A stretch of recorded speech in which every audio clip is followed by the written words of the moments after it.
Bayangkan sebuah industri yang bertahan ratusan tahun, bukan karena inovasi teknologi, tetapi karena kecanduan yang dibangun secara sistematis.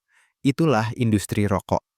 Sejarahnya dimulai sekitar abad ke-9, saat bangsa Indian di Amerika menggunakan tembakau untuk ritual spiritual. Pada awalnya, tembakau bukan untuk hiburan, melainkan simbol meditasi dan upacara penyembuhan.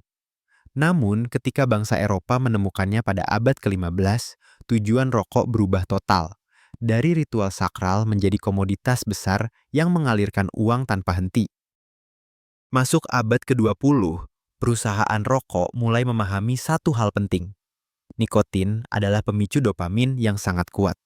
Nikotin bekerja dalam hitungan detik setelah dihirup.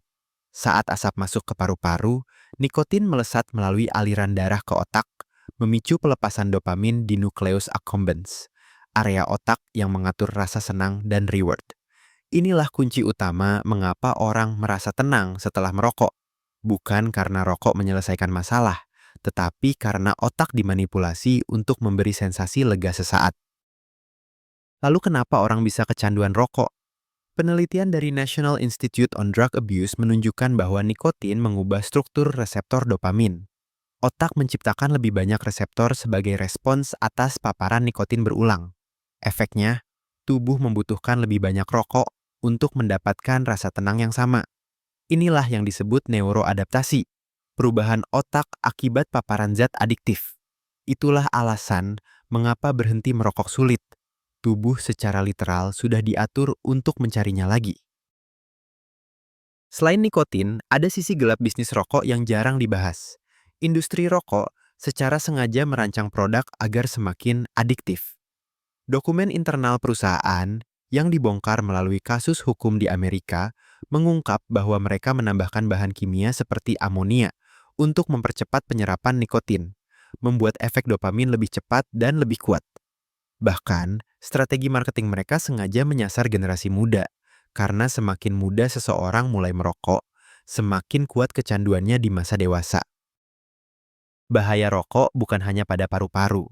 Secara ilmiah, nikotin meningkatkan aktivitas sistem saraf simpatik, menaikkan detak jantung dan tekanan darah, mempersempit pembuluh darah, dan dapat merusak memori jangka panjang. Penelitian di University of Cambridge menunjukkan bahwa perokok berat memiliki penurunan volume otak lebih cepat dibanding non-perokok. Dengan kata lain, rokok tidak hanya merusak tubuh, tetapi juga cara otak membuat keputusan. Apakah bisa lepas dari jeratan dopamin rokok? Bisa, tapi butuh strategi otak. Pertama, gunakan konsep dopamine replacement, yaitu mengganti sumber reward dengan aktivitas lain seperti olahraga ringan, meditasi, atau pernapasan 478 yang terbukti menurunkan craving. Kedua, gunakan teknik delay mechanism. Ketika ingin merokok, tunda 5 menit. Teknik ini terbukti mengurangi impuls dopamin yang biasanya hanya berlangsung singkat. Ketiga, libatkan lingkungan sosial, karena penelitian Harvard menunjukkan bahwa seseorang lebih mudah berhenti merokok jika ada dukungan dari teman atau pasangan. Untuk kamu yang masih merokok, ini bukan tentang menghakimi. Rokok bukan tanda lemah, tetapi hasil manipulasi industri yang memahami otak manusia lebih baik dari penggunanya sendiri. Jika kamu ingin berhenti, ingat satu hal, dopamin bisa kamu kendalikan, bukan sebaliknya. Semua orang bisa memulainya dari langkah kecil. Terima kasih sudah menonton. Jangan lupa like, komen, dan subscribe untuk konten ilmiah berikutnya.